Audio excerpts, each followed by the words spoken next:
probably couldn't do it for the life of me. She now no, you do it like this, and you know, but she wasn't going to give up until I could actually make that rosette. I don't know if I can make it again, but she would have taken all day to teach me how to make those rosettes, and she was just such a loving, sweet woman, and we adored her.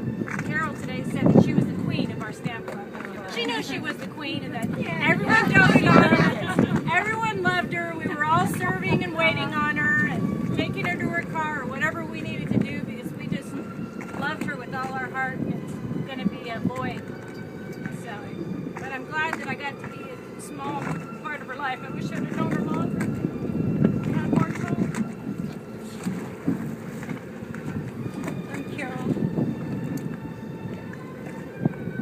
Erma was my best friend. I talked to her every day or saw her every day. Judy brought her to a stand-up thing at my daughter's house. How many years ago? That's the first time I met her. And here we are stamping. We sat next to each other and we were just immediately like that. And it was so funny because this party was going to be from 7 to 10. And it's 3 o'clock in the morning. Erma and I are still going at it. And I stopped and everybody else was asleep on the floor, on the couch, or somewhere else. And I go, look at us old ladies. Look at these young chicks just snoring all over the place. Ever since that day, we were just like this. She was such a joy to be with. She was so much fun. No matter what, she was laughing. And when they were talking about that, that laugh, her eyes would just twinkle when she would think of something. And she would just come out with the cutest things. She kept us all just mesmerized at the classes. And me, day by day by day, her just, I don't know what we're going to do about that seat, because that's going to be the prize seat. It's always Erma's seat. No one ever sat on that seat because that was Erma's seat. My goodness. She was such an inspiration. She had such a zest for, I used to tell her, you're just lying to me, because she was sharper than me. She could remember things that I couldn't remember, and I kept saying, you know, there's no way you're 90 years old. I just can't believe it. When I left for my trip, she looked so beautiful, and I went to the hospital, and she had that silly glint in her eye when she would think of something funny, and I'm so glad I got to see her that way. I just was devastated when I got the message that she wasn't here. You probably still can't realize it, because when I got home, I grabbed my phone to tell her I was home, and she's like, no, and I've done that 50 times since. I will miss her so much. She was such a precious human being.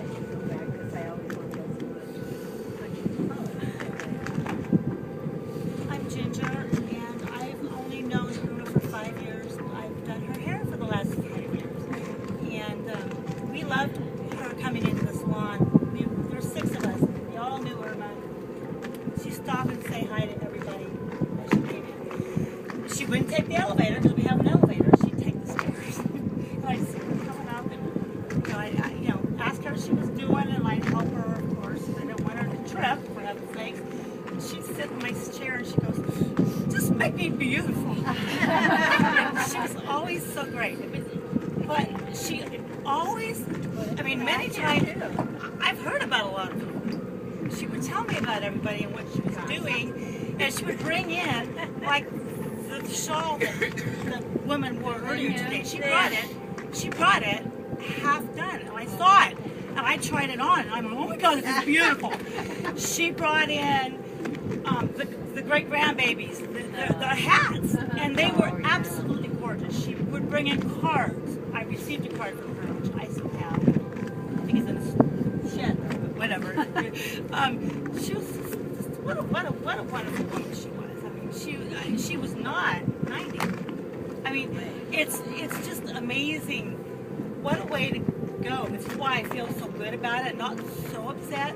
The best thing to do is to live your life full, strong, independent, and then it happen, and not be drawn out. I just think it was just such a blessing, and I just want to do that. And she was going to come to our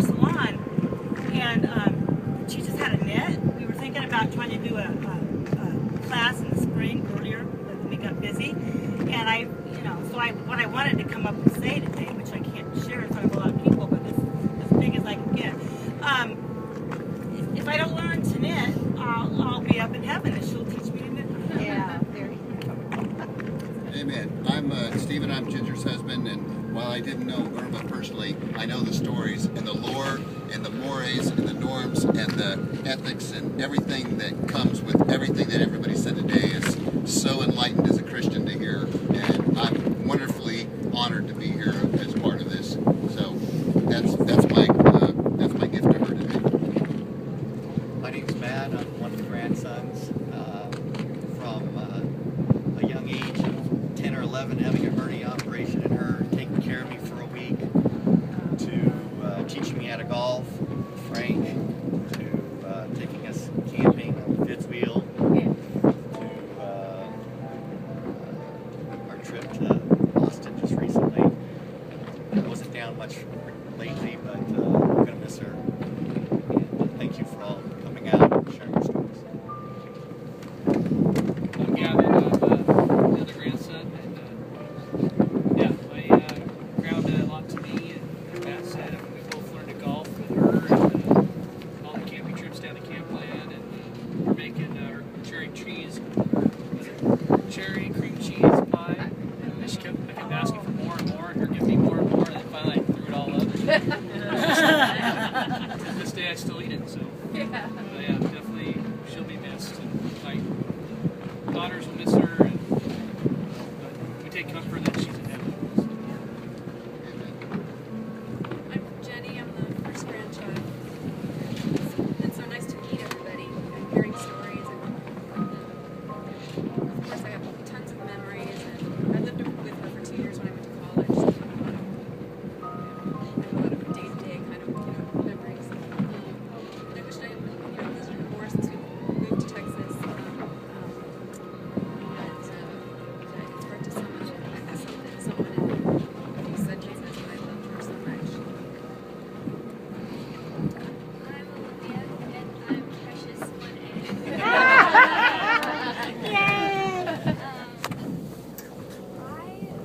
Now that she's gone, I have a hard time remembering moments with her. But for the stories that my mom tells me and everyone tells me, it seems like today I learned more about her than I ever have. And I remember her always saying, "Oh, I need to knit you this hat. You're gonna love it. I'm so excited for you to see it." And I'm happy I still have it. There's a lot of memories. I'm Brian Kenna. I'm married to Megan, Irma's granddaughter, and Irma welcomed me into the family and always treated me well. And Carol, you mentioned that Jack Welty mentioned a certain twinkle in Irma's eyes. That's something that I'll certainly remember about her, is her sense of humor and her living life to the fullest, even in her older age. Very wonderful, nice woman.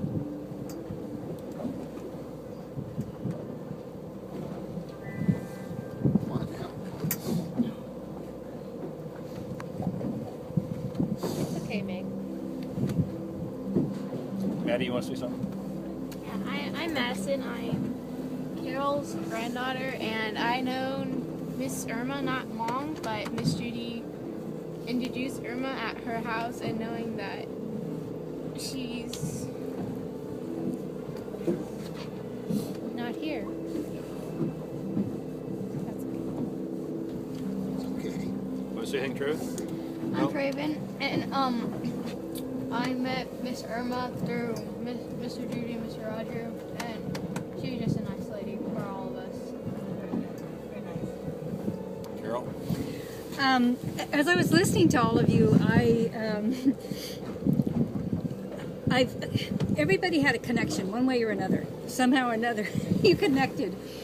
And my connection with her, which was hysterical, is I would always come in, when we were getting together for dinner or for Thanksgiving or for Easter or for whatever, and I'd go into her and I'd say, "Well, Irma, are you happy?" And she would just look at me like, "Why not?" And so we just had this little connection where there was just this little undercurrent of honoringness. I could just feel it from her, and it was just wonderful. And she was just really great to my grandkids being here also. She just kind of took them into her wings, and I heard the other granddaughters too. She knitted a hat for Maddie, and we have a wonderful picture of Traven and her together on the patio that was just adorable, and we just connected like everybody else did, so it was a pleasure knowing her. Yeah. Meg? Okay. I think I'm Okay, ready? I'm Megan. I'm Precious number 4, and she always used to sign my cards number 4. Everything was always addressed to me that way. My grandma taught me to knit, and I will always be thankful that she took the time and patience to teach me that. She was a spirited lady, and I'm going to miss her. You want to say something? Well, I don't know if this is really funny or not, but Mom would come along with us on our camping trips or vacations, and she'd go to Mammoth with us, and we'd take Matt and Jenny with us sometimes, and other people, and she was always such a trooper. And when they talked about the fifth wheel, we would go down to Campland and park there on Mission Bay, and one of our favorite things to do was to sail Hobie Cats. And she just never really wanted to go out on that Hobie Cat. And we told her, gosh, we don't tip them, honest. We don't tip these Hobie Cats. It's fine, you'll be fine. Well, darn if the time that she got on that Hobie Cat with us, we tipped it. It wasn't that she couldn't swim, but yeah, so we tipped that Hobie Cat. And I thought, you know, here we go out again on a boat with a catamaran hull, and she's going to end up in the water again. Gavin was a little slow on getting over the other side, and I lost my new Ray-Ban sunglasses on the bottom of Mission Bay. Yeah, I was sailing, so it's my fault. Your fault? All right. Your fault, Roger. Yeah. Going to the other Let's go side to of the boat.